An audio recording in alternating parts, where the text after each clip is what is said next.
ہمارے بعض واعظ ناصح وہ بھی کسی شخص کو روکتے رہے، برائیوں سے روکتے رہے نہیں رکتا، تو کہیں غصے میں آ کے اللہ تجھے کبھی معاف نہیں کرے گا۔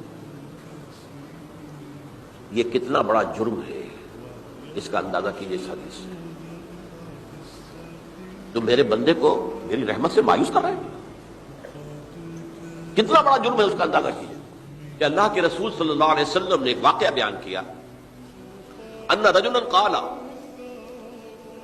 کہ ایک شخص نے یہ کہا، واللہ لا یغفر اللہ لفلان،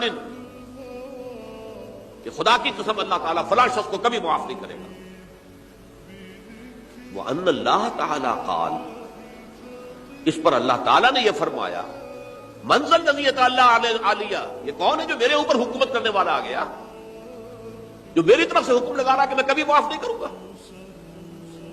مَنْ ذَا الَّذِي، کون ہے وہ شخص، الَّذِي يَتَعَالَىٰ عَلَيَّ أَنِّي لَا أَغْفِرُ لِفُلَانٍ، کہ میں فلاں شخص کو کبھی معاف نہیں کروں گا۔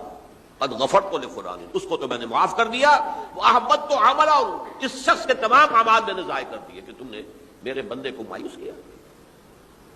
یہ ہے جرم کی انتہا۔